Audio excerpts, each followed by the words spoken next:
Dana, my trading warrior brother, welcome back to Face. Thank you, brother. Good to be back. Yeah, so Dana, you want to share your screen down there? Share screen, yeah. All right, so you rode the uptrend pretty well, and there is a lot of time lapses between when you and I have a conversation, but definitely market conditions have changed since our last interview.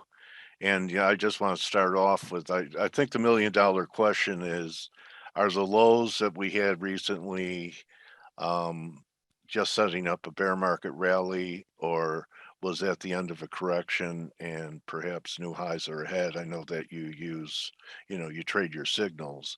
What does Dana Lyons think, though, outside of the algos you use to keep you in trades? Right. Well, as always, it's a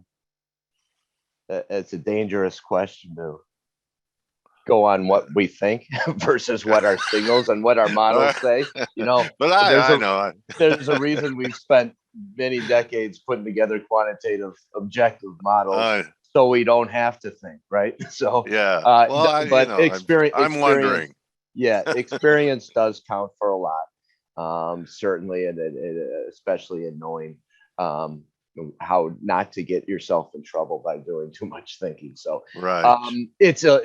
The lows are a little ambiguous to us in terms of, okay, in the U.S. equity market, it was certainly, we sent out a message, free newsletter this weekend saying, okay, the conditions were in place for a bottom. Was it a substantial intermediate term bottom? Do we rally for several months? Or was it just a short-term bottom?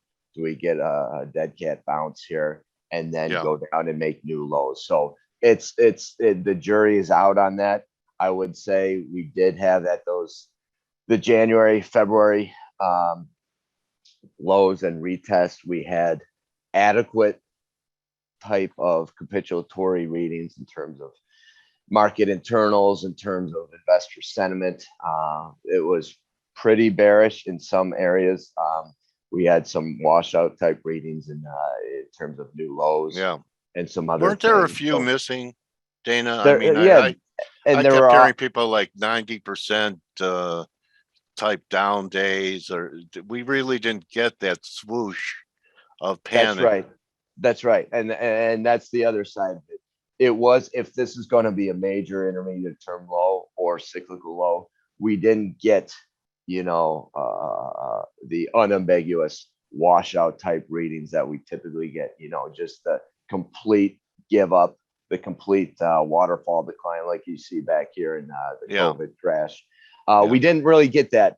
And in fact, we surprisingly, after that retest in February, came down. This is the value line geometric composite, which most people might not monitor, but this tracks the median stock in the market. So we like to watch it because we want a large part of our risk model is determining what the overall market of stocks is doing. So what is the majority of the stock market doing, not just some cap weighted average. So this tracks the median stock, and we had that nice low at the end of January, came back and tested that low at the end of February, got some decent capitulatory type readings, bounced, came back and tested again, threatened to break down, got nice little sneaky false breakdown. I think NASDAQ was the only one to take.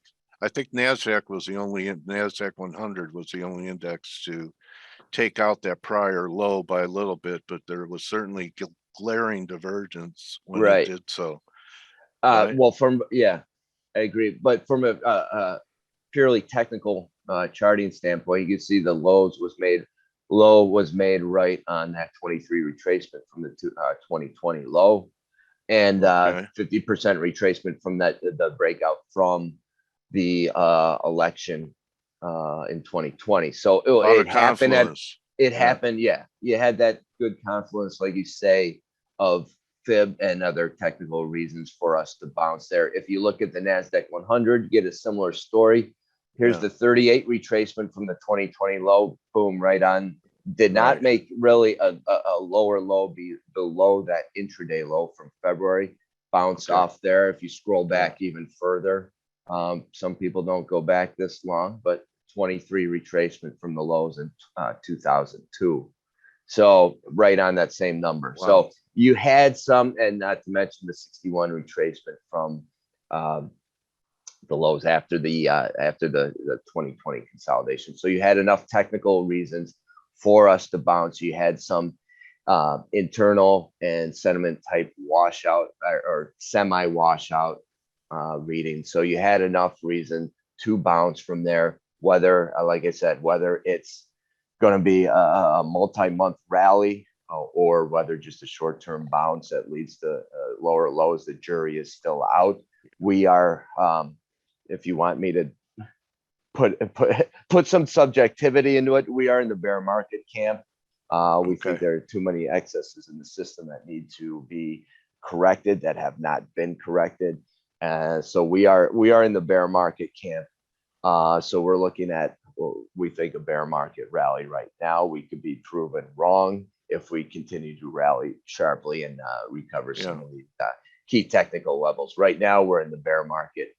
Okay. Bounce. Yeah, that's what I wanted to get. NASDAQ up around 15,000, 15.2 or so would be a nice level to consider shorts, don't you think? Yeah, if you're looking, so if we don't have 100% conviction on our models right now, our intermediate term model is still bearish. It's mostly based on internals, so it takes a while for it to turn around. It doesn't turn on a dime. The signals are on average like 2 to 6 months, so it doesn't turn on a dime. It's going to take some time. So right now, we're trading the range. We're shorting that resistance like we did. We bought some on that retest or covered a lot of shorts on that retest in February. Did not get aggressive in buying. We kept our exposure very low on a net and gross basis. When we rallied to resistance, we shorted more aggressively there on the bounce. Covered again, like on the NASDAQ here. Or if you look at the S&P 500, covered again on the test. The recent test last week, bouncing into some nice resistance now. So we want to either initiate some more shorts here, some more hedges, or the other thing we're doing right now into resistance is selling some longs that have broken down, no longer represent relative strength, because we believe a lot in relative strength. So when we're picking out longs, we want to pick out the strongest performing areas of the market, like technology used to be. But you look at, here's the XLK, broke down clearly, at the end of February, is challenging some of those breakdown levels. This is not demonstrating relative strength anymore. So we still had some technology, some other growth names. So into this bounce to resistance, we want to be selling things like this, not necessarily aggressively shorting. There are some things that we are shorting here, which I can get into, but right now, especially keeping our net exposure pretty low and selling stuff that we don't want anymore, and we don't think it's going to lead. Yeah, how about banks? Dana, with if yields, they really didn't do that much on this recent wave in rates, and it's almost like people think that there's some, potential contagion from Russia. What do you think of them? Well, we're very bearish on bonds. We think rates rise for a long time. But not in a straight line. And right now we think yields are hitting resistance. So if that's true and the yields come down from here in the short term, financials could be in trouble. So if you're looking for an area to maybe try a short, here's the XLF, here's the financial ETF. So held support around that 36 level, but bouncing into some resistance here. This is not a bad, if you think rates are coming down from here, at least in the short term, which we've been short bonds. We're covering bonds right now, covering our shorts in the bond market here. Not a bad spot to try a short in the financials. And on the flip side, if you talk about commodities, what's gonna maybe work in a environment where rates are coming down, at least in the near term. Here's utilities, XLU. Oh, okay. Talk about holding up well in a during a bounce in yields of late. You know, That's here's amazing. the XLU sticking right up near the all-time highs from 2020. And I will say, trading utilities is one of my nemesis. You know, there's always, you always have a handful of things that like, I always seem to get them wrong, but utilities hanging up very well. If rates do come down sharply from here, and like I said, in the short term, in the long term, we think they go up. But if they do come down, we could easily get a breakout and a run higher in utilities. Sure, be a tailwind. They did so well with a headwind. Sure, sure, they held up extremely well. And I'll just touch on here interest rates. Here's the 30-year yield. Like I said, we think 2020 may well have been that elusive long-term low. You know, there's a approximate 60-year cycle in interest rates that was long overdue to bottom. We think 2020 could have been that blow off, top in prices, bottom in yields, and we could be looking for rising yields for the next several decades even, which people might scratch their head, especially short-term traders. But like I said, it won't be straight up. So we've got resistance in here on the 30-year around 250 to 260. So we're covering a lot of our short exposure in here. If you look at the 10-year, you get a similar story. On the 10-year, you've got resistance back from 94, back from the 2006-7 top, even back to you got the 61 retracement from the top in 2018. So what do you think of a confluence here? Yeah, what do you think of this, Dana? I mean, I try and think of reasons, and I actually think we could pull back on the 10-year to 1.5 or 1 once we peak, and that would just be a correction of the move that we had in the last year or so. And I can't think of any reason for that to happen besides risk off. Yeah, definitely. And you know me, I try not to think of any reasons and try to avoid the headlines. You know, that's why I only talk to you like 3-4 times a year, so you don't have to. I get to, you know, rattle your cage. Well, in that sense, I'm a very boring interview because you're like, what do you think of the Russia situation? What do you think of the Fed situation? You know, the market is the all-time best discounting mechanism. And if you're going to worry about headlines, why do you bother looking at charts? Why do you bother analyzing data? Because it's all filtered, it's all discounted through that. So ignore the headlines but when are there not headlines, right? There's always going to be headlines. Just tune out the noise, as we say. Focus on the market data, focus on the chart. So we're into some what we think is resistance here in the 10-year up around 225 to 230. So like I said, we are covering a lot of our bond short exposure right here. You have a view on energy in here? You know, we got to 130 and broke $30 and we're rebounding here now. So wondering what you're doing with the commodities. We are still bullish. You know, the uptrend is still in unless you're looking at a very short term. But this is the GSCI crude oil index. So maybe this was a near term blow off top. You know, it's possible in commodities, and it's possible we consolidate for a bit. But for now, as of now, I think the uptrend is still in place in commodities. So we're still buying the dips in commodities almost across the board: energy, precious metals, agriculture, wheat, corn. We trade for our clients. We trade all ETFs. So you're looking at wheat, WEAT. Testing support here around 970, looking for a bounce. Maybe we test those highs up closer to 13 again. Corn, the same thing. Corn has actually held up better, pretty well. Not much of a blip. So CORN testing support around here 25.5. break 27.5, we could run higher again. So yeah, commodities almost across the board. We are still in the buy the dip camp. Okay. Again, nothing Because goes straight up. even if the Fed raised rates 100 times, is it going to increase the corn crop or the wheat crop? Yeah, again, you're telling me to To think, put on my subjectivity. I don't know. What I know is that the uptrend is still in place, and I'm not going to fight it. Right? yeah, If I that mean, changes, okay.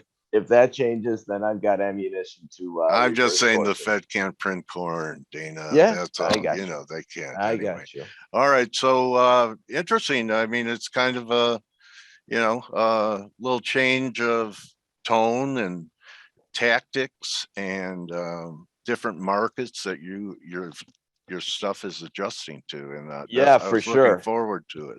for sure. And there are a lot of things. Like we started right off the bat on the U.S. equity market, which is a little bit ambiguous right now, except for the short-term trading environment. A lot of these charts are less ambiguous. You look at like Brazil. Interest rates are pretty clear to us. Yeah. Brazil is testing some near-term resistance that has potential that breaks through, but there are other equity markets that you bring up that are less ambiguous to us. Europe, for example, here's the STOX600 in Europe. Got more of a washout into the lows a couple weeks ago. Was more of a clear buying trade signal for us. So we did actually load up on some. Maybe I shouldn't say load up, but we bought a decent amount of European exposure, and confidently so, because we saw a good confluence of better FIB support there. So here's the STOX600. On the flip side, we've gotten a sharp rally. We are approaching major resistance in Europe. There's the STOX600. You look at the individual countries, the same thing holds almost across the board in Germany, France, and elsewhere. So if you're looking for a good shorting opportunity, Europe is, I think, the best place right now. So we're going to be reloading on our Europe shorts in here soon, and look for at least a test of those lows.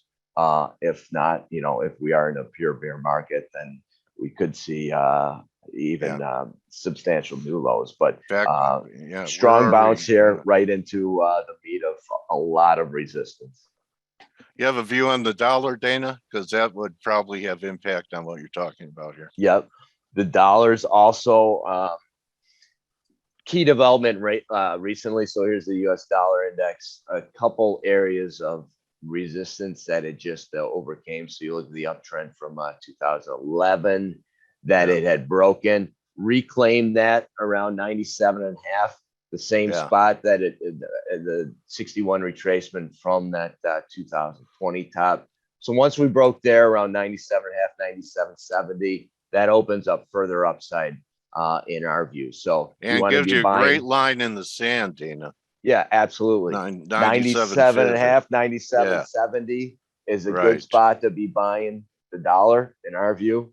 If it if it breaks that, then okay, maybe we're wrong, but like you said, that's a good line in the sand. So we'd be buying the dollar there. We'd be selling the euro into rallies. Okay. So best way for people to follow you, and Tom Durkin says he's been following you since the last interview. So glad you get a little traction here. Why don't you let the attendees know the best way to follow you and get your work, and great to just hearing your voice, buddy. Yeah, always fun talking to you. I mean, you guys, this is one of the sharpest communities I think that I follow. The F.A.C.E community, and the interviews are always, top notch, not superficial. I mean, you guys get down into the nitty gritty that helps people make money, which is what this is all about, right? So, here's one of my trading services, the Lyons share. Our main business is managing money. If you want to follow us and what we're actually trading, but you're a trader yourself, the Lyons share, it's at lionsharepro.com. basically gives you an all access view into what we're doing with our managed money. So we actually give you a pre-market video on what we're looking at, things we're looking to trade, charts we're looking at, and then throughout the day, it'll give you some updates on actual portfolio moves that we're making. So LionsSharePro.com is that, and then we've got other resources. There's our managed business is JLFMI.com. We've got a 401k service for 401k investors, and some other spots to find me on Twitter and StockTwits and elsewhere. So again, it's always great being on, and appreciate any discussion, any dialogue. If people want to shoot some questions to me, you can find me at info@jlfmi.com. Happy to engage. Thank you for sharing your views this morning with us, Dana. Really, it's interesting that we got to talk about a two-sided market after a few years, right? And that's right. And I was looking forward to hearing what you thought. Consider your views important in my intelligence gathering too. So thank you again for being here, Dana, and I'll contact you and keep things going. We'll talk again in the summer. We should have some answers by then. Sounds great. Yeah, it'll be interesting for sure. So everyone, Dana Lyons, trade, invest with the heart of a lion with Dana Lyons. All right, so that's a wrap for us. You could join the team in 20 minutes on the Morning Edge, and I think Dana just gave you some great charts that provide an edge. Good hunting today, and remember, don't just count your pips, count your blessings. I'll see you guys tomorrow. Thanks again, Dana, buddy. All right, thanks, Dale. Always a pleasure. All right, buddy. Hey traders, this is Blake Morrow with ForexAnalytix. Thanks for stopping by our YouTube channel. Don't forget to like these videos, share them, and subscribe to our channel so you don't miss any of the content that we provide here for free. Thanks for stopping by. I'll see you in the next video.